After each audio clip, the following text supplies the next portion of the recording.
Hello, thank you for joining us on this PowerPoint of how to provide social emotional discipline. This training is hosted by Ability Connection Colorado Creative Options. This is a parenting class for the school year of 2021, and my name is Sandra Contreras.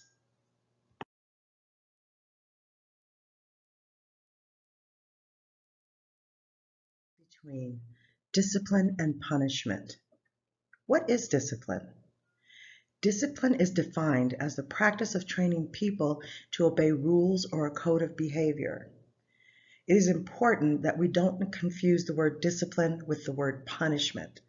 People are punished harshly, and that's usually due to a crime or something that they've done that's really bad. Rarely do I see a child do something that deserves harsh punishment. So what we're going to talk about are ways to discipline your child and teach your child different behaviors so that you don't have to result to any negative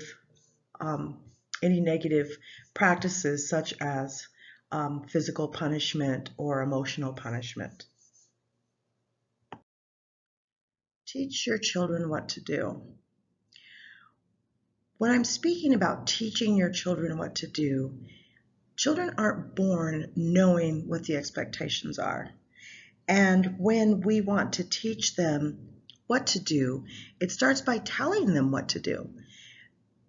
The behavior that you want to see, you tell them what you want to see, such as beds are not for jumping, beds are for sleeping. We run outside. Instead of saying, no, don't run, stop running, just tell them, walking feet in the house, you can run outside. So you're telling them what to do. When you want to explain to your child how you want them to behave, just having that conversation with them. Little children, maybe one or two words. Walking feet. Older children, you can actually sit down and have a conversation with them about what's appropriate, giving them different scenarios, asking them, when you're in this classroom, do you run or do you walk? When we're in the store, do you hold my hand or do you pull away? So that you can have conversations about those things. It's probably a good idea to have conversations about what to do when you're taking them on different outings to help with appropriate behavior in stores and parks and different places like that, because sometimes it can be a danger to them to not listen. Guiding children's behavior is something that you're going to do on purpose. You're not going to just do it when they're being unsafe or presenting unacceptable behavior. What you're going to do is you're going to purposely guide their behavior with predictable routines, setting age-appropriate rules for your children, and modeling kindness and respect. When you model kindness and respect to your spouse and other adults, and be it your neighbors or your close friends, that shows your child how to engage with other people. And in turn, that will help them with their relationships with their peers. Together with these actions, being attentive and aware of your child's needs, when you're meeting your child's needs, that helps them feel confident and secure, and they know that you notice them. Children need you to be on their team, and they need to feel that you're on their team. Of course, you're their parent. You're going to have to, discipline them, and there's some things they can't do. But through it all, they need to know that you're loving them through it, that you're always there, and that gives them that sense of security. On the quote below, it says, children experience your attention and guidance as a caring embrace, holding everything together. They know you're on their team. And that's what I was just speaking about. Having them feel secure and confident is what we all want for them. And when they're secure and confident, they're happy children. So planning and guiding for them and giving them the respect and being attentive to their needs um, can do nothing more than just help them feel confident and secure and know that they're valued by you.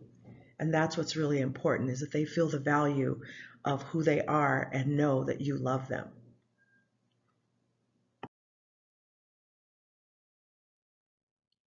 Knowing your child. You know your child and you know what works best for them. Most often, anyway. I'm a parent and I know that um, I have two children that are adults right now, and both of them I felt I could raise them the exact same way. That was not true. They are like night and day. They're both perfectly wonderful, just the way they are, but what I thought was best for one wasn't best for the other. So, with that said, as a parent, you should always use the best strategy that works for you and yours. And that will look differently for each family, is what's said in the second bullet. But it also will look differently for each of your children, because children are very different. They have very different temperaments and thresholds and all of those things. But the bottom line is, you know your child.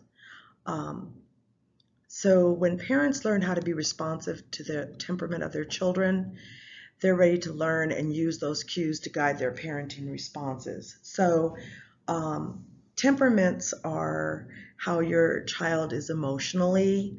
Some children are, quick to cry. Others are quick to anger. They're like us. They're just little people with different emotions. And as a parent, you're the most likely first person to know and recognize those temperaments. So um, you'll go by those cues from what you know of your child and how you parent them. And one of the things that really works best is to know that you're trying your best. You're trying to parent your child in the best way possible, and you're not going to always get it perfectly right. But it's trial and error, and you're going to make mistakes, and you're going to get a lot more right than wrong.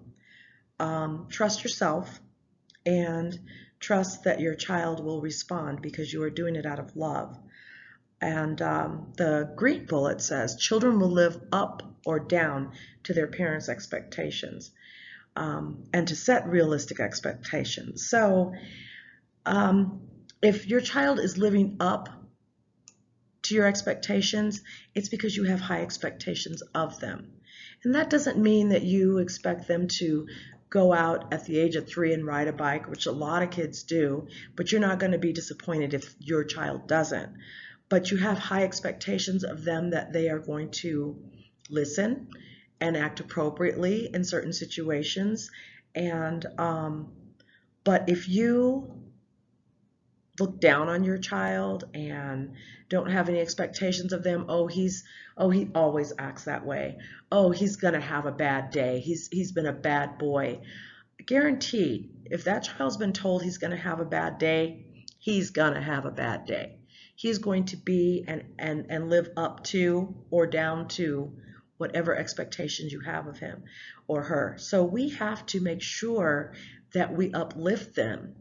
If your boss at work continuously told you that you were a loser, I don't know why I hired you, why do you come in every day? I'm sure that you would want to come in every day. I'm sure that you wouldn't want to do your very best because the expectation would be that you are not going to do your best. So that's the way children feel. So when you bring your child in the morning to school, or when they wake up in the morning and they're a little grumpy, you can say, "Oh my goodness, later on, you're going to feel so much better, I can tell, because I've made your special breakfast this morning," or something of that nature. But just don't buy into the negativity. Don't feed it to them by expecting it from them.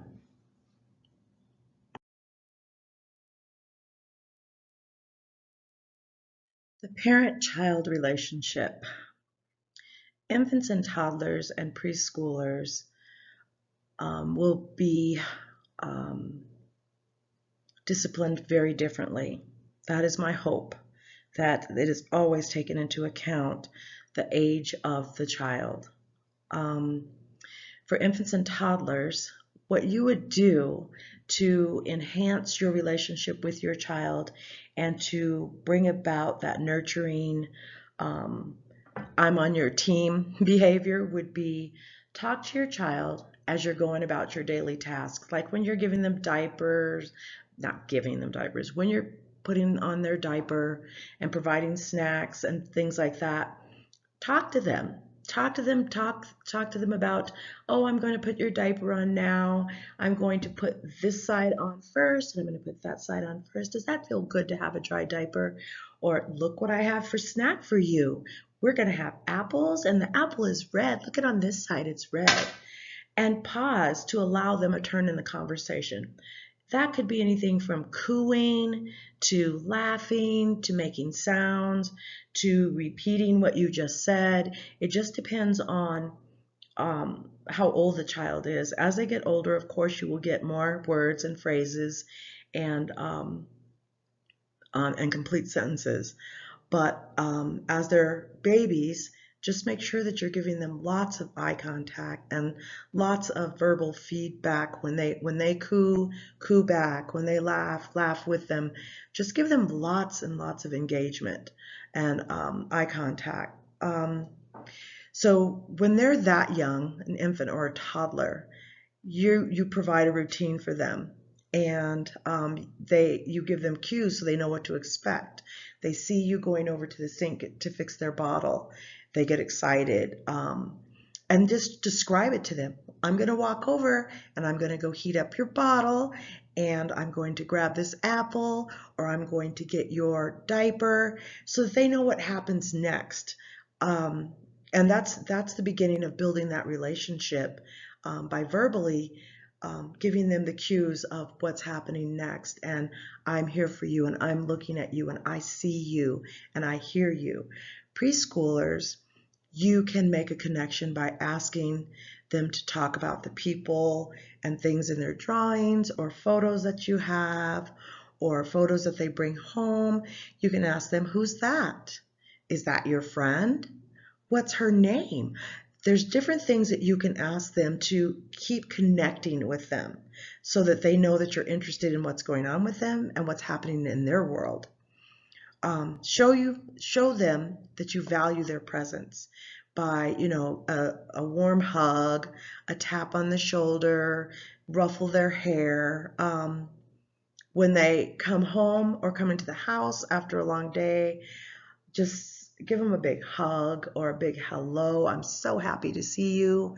And when they leave, and when you leave them in the morning at school, or you're leaving to go to work, make sure that you reach out to them and let them know that you're going to miss them throughout the day. Just show that you care, and that you're going to miss them, because you are going to miss them. But a lot of times we forget to tell people what we feel about them. And this is a prime opportunity to do that. And when you do that, they will be closer to you and feel closer to you. This is the second half of 3 parts of the parent-child relationship. We'll start with the goals for infants and toddlers. As I had spoken earlier, it's about interactions and their environment. And some of the strategies we can use for interactions is, as I've said before, respond to your child's emotions, their positive and their negative ones, in ways to let them know that their feelings are important. I mean, you can validate your child's importance by responding, even if they're showing a negative reaction to something. You can validate that and say, I know that you're upset, but that is not the way that we act when we're upset. Can we think of another way to be angry but not hurt other people? Also, you can let them know that their feelings are important by doing that. And of course, the positive ways to react. showing affection and warmth and nurturing them. If they're crying, go to them and hold them and tell them it's okay. We're going to work this out. Um, Gentle touches are just a huge way of validating their feelings. And in the environment, just be aware of their needs and consistently respond to them when they need help. If they're stressed and have a fear of strangers, cuddle them and soothe them and let them know that they're safe. Um, Providing quiet and active areas with materials that they can use to play on their own and be available to play with them if they want and to facilitate their interactions with the materials.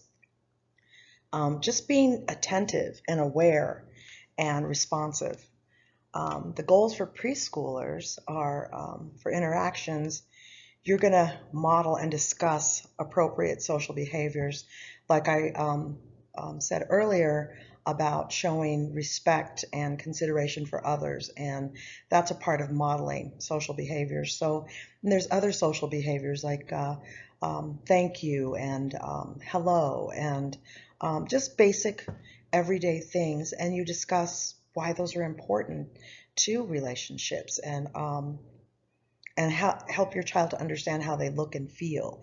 Like practicing it. This is what it looks like when I greet someone. Hi, how are you? And ask your child, how do you think they feel when you greet them and you're smiling like that? Demonstrating respect by kneeling, giving them eye contact, if that's culturally appropriate for you to do. If it is, getting down to their level and looking them in the face and saying, I see what's going on with you. You want to talk about it? Or, just listening closely until they finish talking. Try not to interrupt. Try not to add in what you think they're feeling, and just kind of let them learn to express that in a healthy way.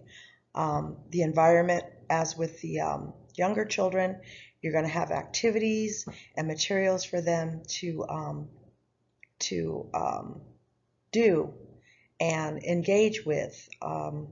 Having it ready in advance would be good so that they don't have to wait so long.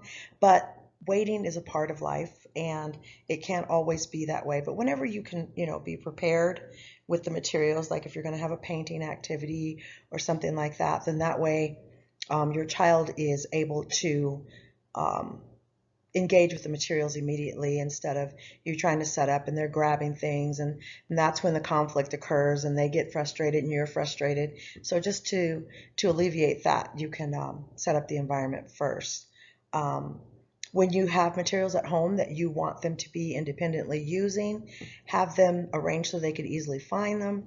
Teach them how to return things when they're finished using them, just like you would in the classroom. Just encourage them to put it back where it was, and you practicing that in your daily life and showing them, mommy's going to put this right back where she got it from, or daddy's going to put this up on the shelf where your brother can't get it. So these are just good ways for building that relationship and showing that team approach with your children.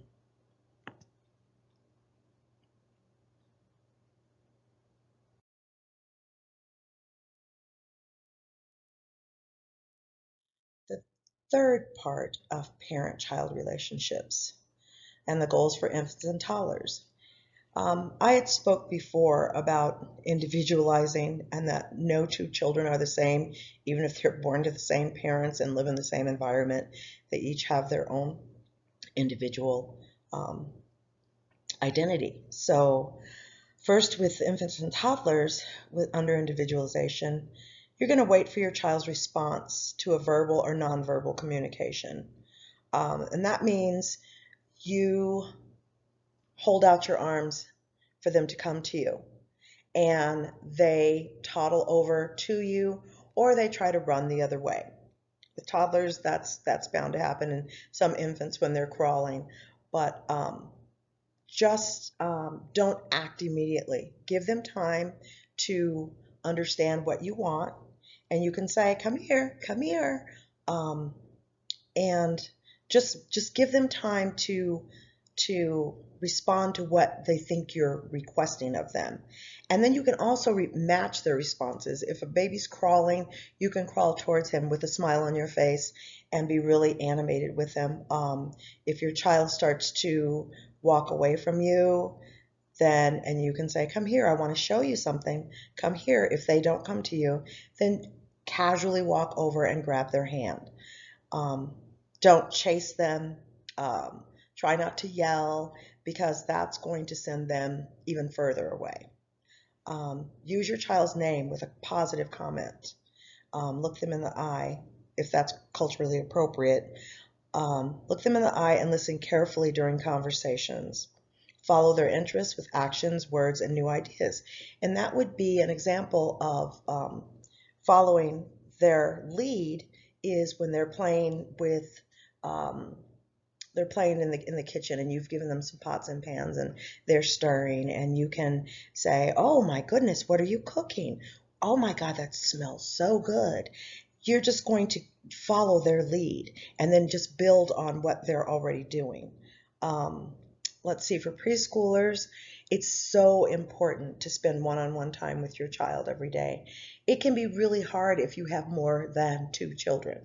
That can be hard, and you may not be able to do it every day, but at least once a week, try to spend one-on-one time with each of your children, giving them just that eye contact, that validation that I'm still here for you. I know that you're here.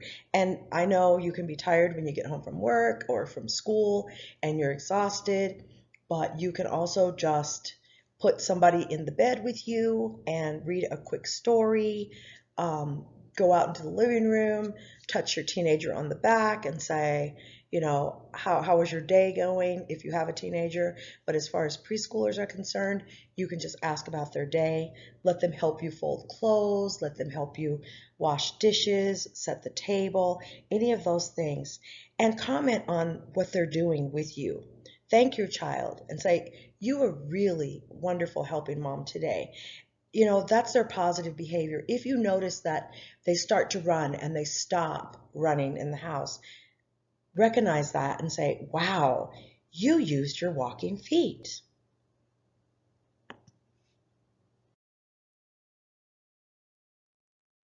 We're going to move on to relationships with family.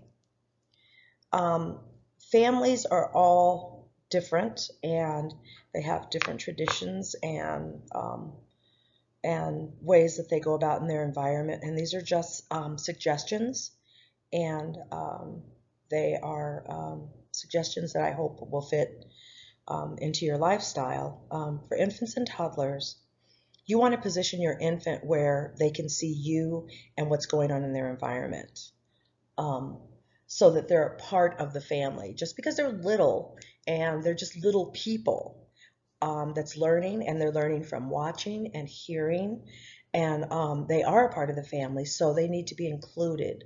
And then comment on the things that the family's doing.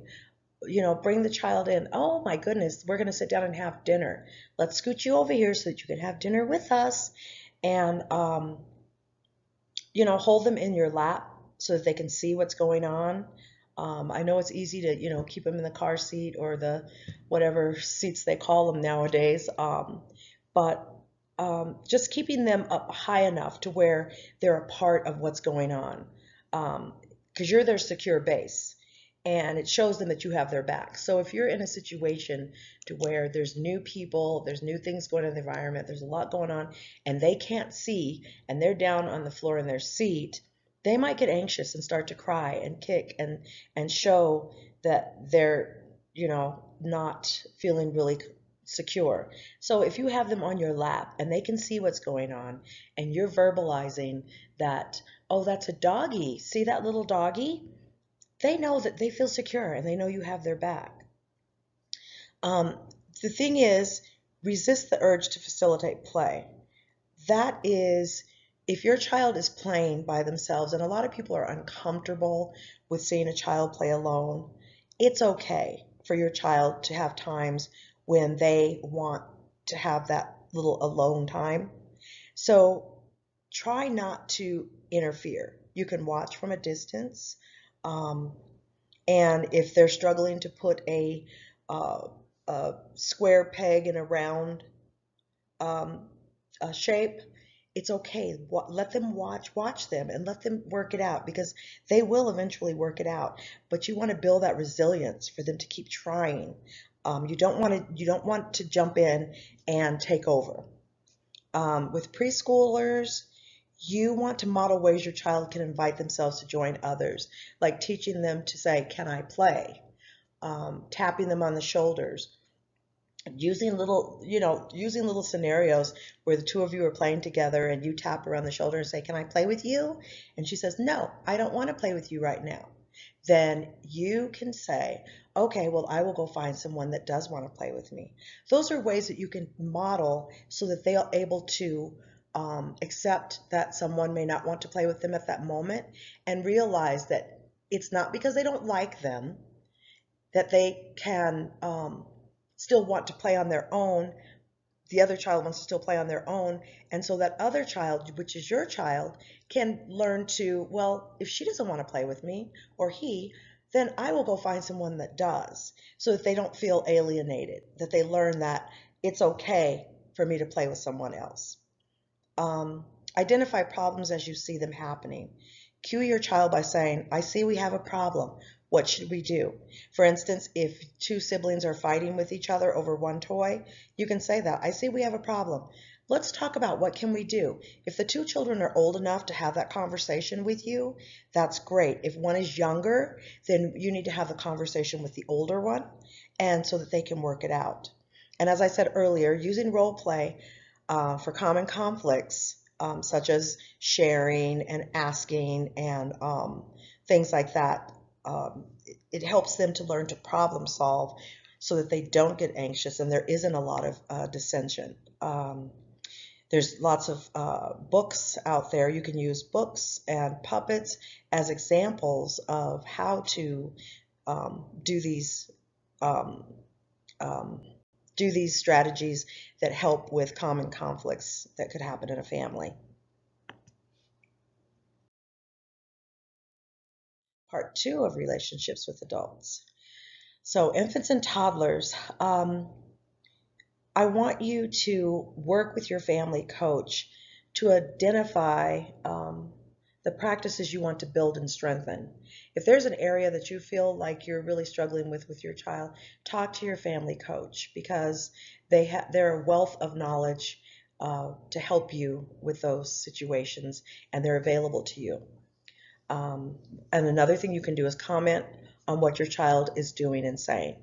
If you have an infant that's babbling and cooing, mimic what they're saying, and then talk to them and use words, full sentences. Just have conversations with them. They love that. And smile and give them eye contact. For toddlers, comment on what your child is saying and doing. If they're saying, "Mama, I want," you want that? You want mommy to give you that? Identify your child's behaviors that actually, and this is really serious, everyone has buttons that can be pushed, from an infant, a toddler, preschooler, teenagers, your husband, wife, a spouse, whichever. Um, so you need to identify the behaviors that push your button and develop some strategies in dealing with the situations so that your child's behavior doesn't frustrate you on a regular basis. And that's how you go in and work with your family coach. Once you identify it, what your buttons are, then they can help you come up with some strategies um, to deal with that in a more positive, healthy way. The preschoolers, the same thing. Work with your family coach to identify practices that you want to build on and strengthen in the areas of your parenting. Just demonstrate respect by establishing eye contact when speaking, if it's culturally appropriate for you to do that. Let your child know when transitions are going to happen. Um, Today, we were planning on going to the park, but we can't go because mommy has to go to the grocery store. Because if you put that child in the car and they think they're going to the park and you go to the grocery store, you're going to have drama in the car. So you need to individualize transition warnings as you need to. Remember, if you want them to do the right thing, you have to teach them the right thing. And by teaching them the right thing is telling them, talk to them, explain to them. It's really going to be worth your time. You're going to establish and enforce clear rules and limits, positive and negative consequences for their behavior. You have got to enforce clear rules. If they're not clear, then they're going to always step over the line because they're not clear in what exactly you want. You cannot tell them, we are not going to the park. I can't go. We are not going to the park. We can't go. We will go tomorrow. If you give in and go to the park, you're going to have to give in and go to the park every single time. So they will learn that not everything happens instantly because things come up. But if you can keep your promise, keep your promise. But do not give in because they're having a tantrum or they're screaming and yelling. And if they accept it positively, please follow up and take them the next day. Be true to your word because they remember. And the consequences for their behavior. If you don't want to hold my hand when we're crossing the street, then we can't go. You'll have to stay home. I need to know that you're going to be safe and that you're going to hold my hand. That's a consequence, a positive consequence, because they already know that they have to hold your hand. And it's positive because they're learning how to control themselves and do what you ask them to do. And it's positive because they're going to be safe crossing the street. Use language that communicates respect, such as please, thank you, and you're welcome. I spoke about that earlier. It was always common for people to say please and thank you and you're welcome. And unfortunately, a lot of people don't use that, but I know as a parent, it was important to me, and I'm sure it's important to you that your child is respectful. And the only way they're going to learn respect is if you show respect. So saying please and thank you to your child and you're welcome when they thank you is a wonderful way to build that relationship.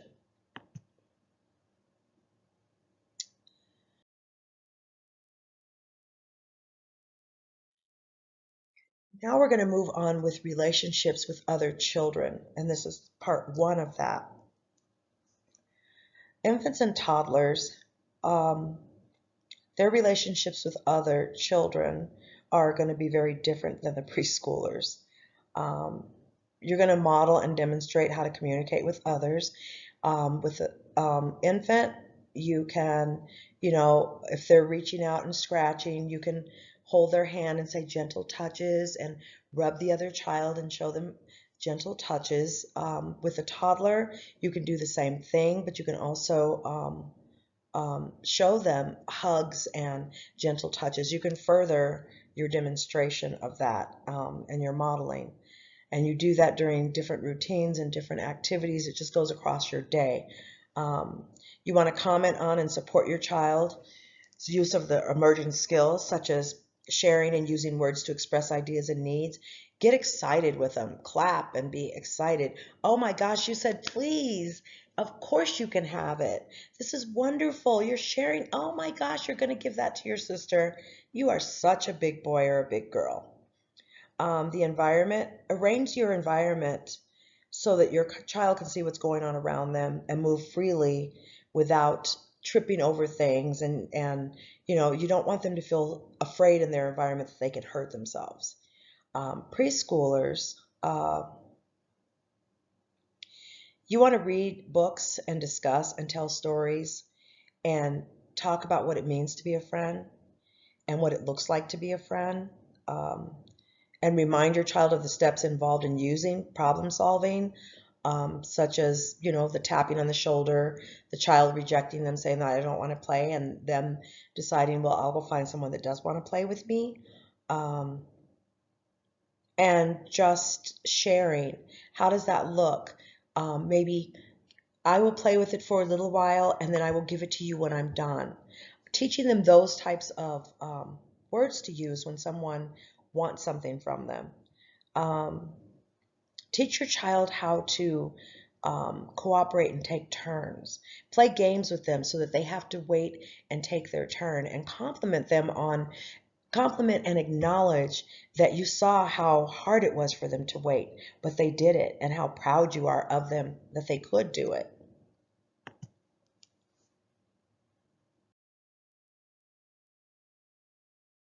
Part two, for infants and toddlers, observe, watch, and identify your child's interests and their temperament. If you notice that your child is um, very anxious around strangers, then once you identify that, then you can try to alleviate their angst if they are around strangers by holding them in your lap, holding them close until they feel safe. If you find that your child is interested in banging on household pots and pans, get them a wooden spoon and let them bang away if you can take the noise. Um, Keep track of your child's social development. Provide support to enhance and build new social skills. Take them out, take them around other people. Let them see how you engage with other people and who's safe and that they're safe. Um, for preschoolers, you want to teach them how to establish and maintain friendships. And that's going to be done by you modeling your friendships and relationships and your relationship with them.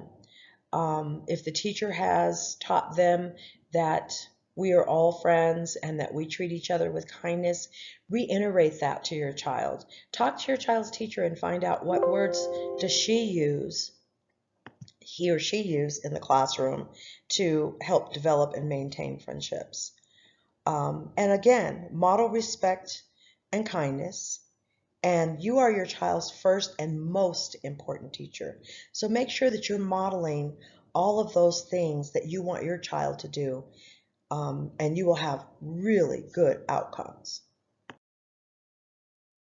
Part three, relationships with other children. Infants and toddlers, their situations and their strategies for building relationships will be very different than preschoolers. Um, uh, First and foremost, work with your family coach to identify some of the practices and strategies that you want to build and strengthen. As parents, we all have areas in which we want to um, become better at, and know our hot buttons and know what really sets us off and what stresses us out, and possibly, how to potty train or bedtime rituals, different things like that. Your family coach can really help you with a lot of that. And as we've said before, position your child, particularly infants, so that they can see what others are doing and what's happening around in their environment, and model positive social behaviors such as gentle touch. We talked about that. Putting your hand over your child's hand to guide and let them touch other people gently. Show them what that feels like. And then talking about other people's feelings and their facial expressions. Oh, she looks sad. I wonder why she's feeling sad. With preschoolers, same thing. Work with your family coach um, on, practices you want to strengthen and build on. Offer many chances for practicing social interactions and their relationship skills during activities and routines. What that means is pre-COVID and post-COVID, you'll have more ways of doing that. But you want them to interact with other people socially and learn the back and forth of conversations and the appropriate ways of handling different activities and routines of their day. Use experiences such as characters in books or puppets, and illustrate social problem solving skills. There's so many books and out there that talk about solving different problems, and you can contact your local library and ask for a list of those and ask them to put them together for you, and you can pick them up and use them to help your child. And you can do that with infants and toddlers also. And modeling phrases that your child can use to initiate and encourage interactions. We talked about that, tapping on the shoulder. Can I play with you? A child asks them, can I play with that toy? I want that toy. And them being able to say, I'm using it right now. I can give it to you later when I'm finished. So those are ways that you can really help. And you modeling, please and thank you and hello and goodbye and it's good to see you and all of those things. Your child will start mimicking what you're saying.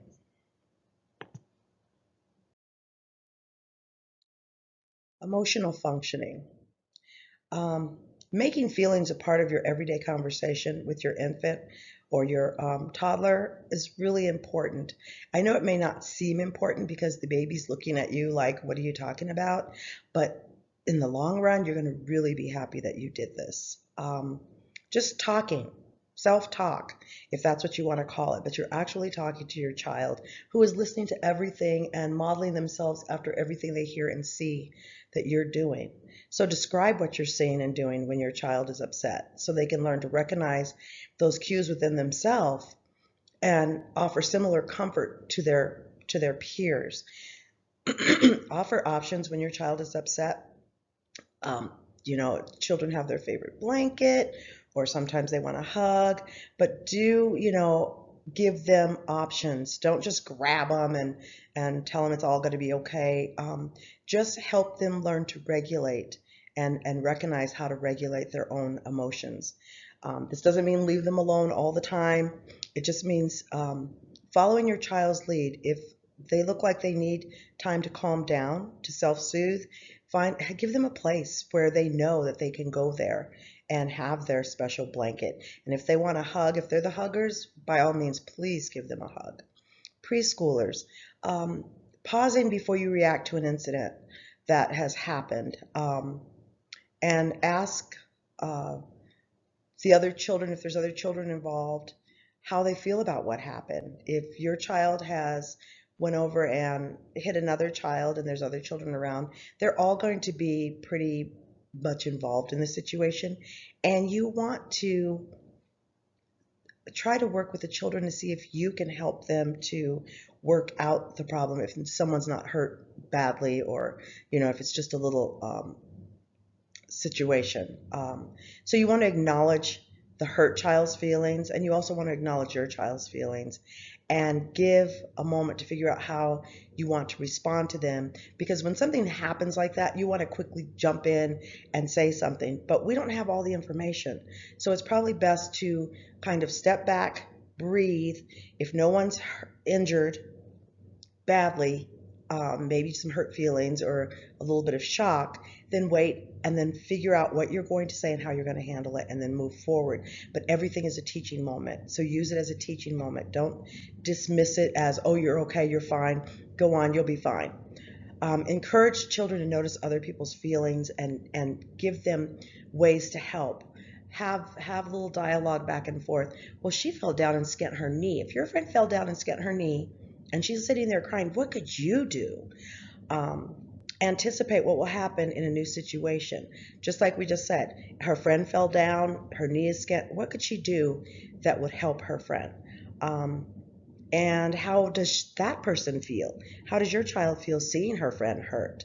And what kind of emotions is she having, and ways that he or she can manage their emotions around that situation?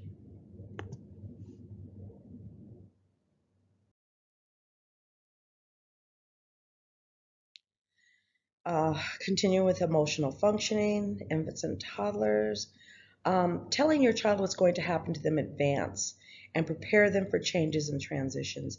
As you're picking up your baby, as you're reaching for him, say, I'm going to pick you up now and I'm going to take you to the changing table and we're going to change your diaper. Oh my goodness, we got to change that wet diaper. A toddler grabbing their hand. We're going to walk over and wash your hands at the sink now, okay? Those are things that prepares them. You're not just grabbing their hand and just dragging them off somewhere. They don't understand what's going on. If they don't want to respond to you, name that strong feeling that they're having. I see you're upset with me.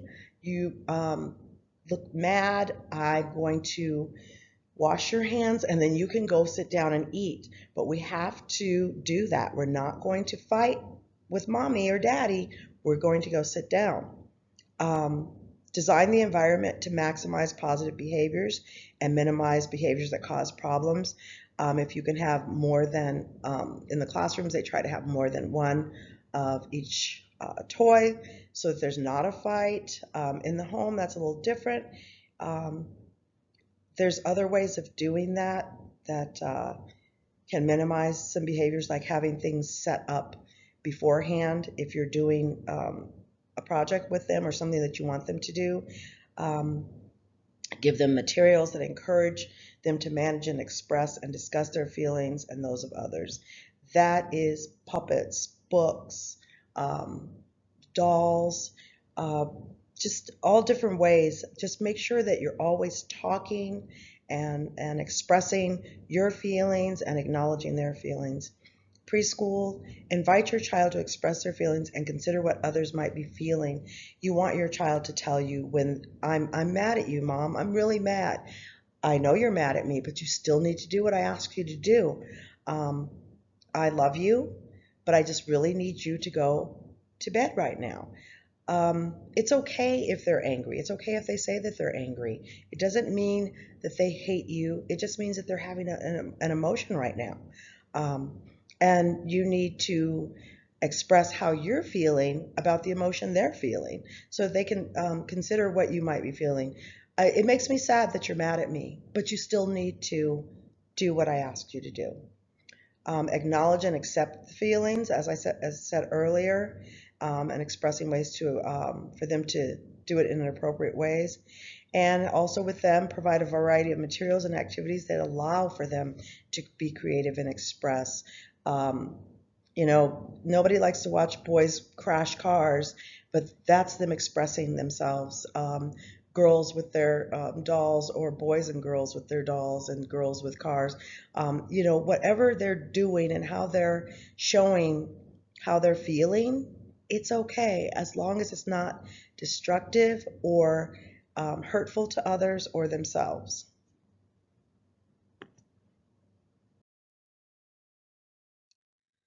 Emotional functioning, infants and toddlers.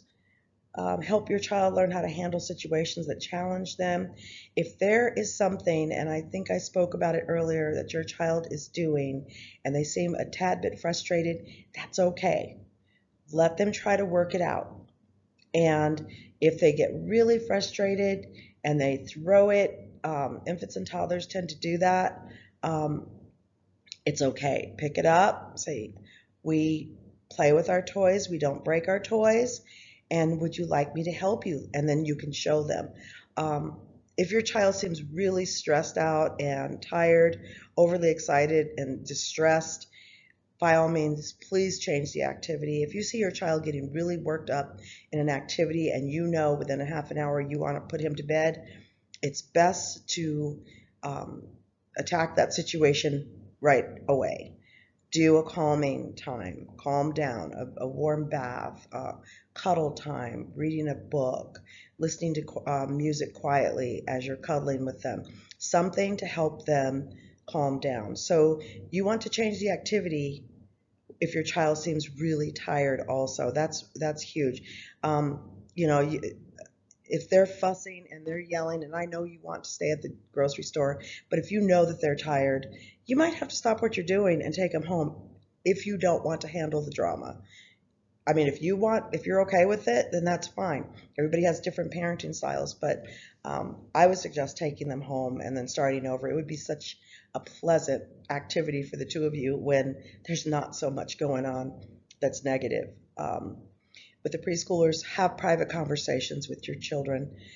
Not every child wants everyone to know what's going on with them. A lot of children, there's quite a few children that are very private in how they feel, and you don't want to take that quietness for that they're okay. So you need to have those private conversations with them to help them understand and cope with different situations, because they are little, they are learning, and they are growing and changing, and they do need your support. We're their team. You're their front line. So really be there for them and have those conversations with them and listen. Listen before you speak. Well, we got through it. You did it. And I'd like to say, connect with your family coach if you need any further assistance or have any questions or concerns on any of the topics that I included in this training.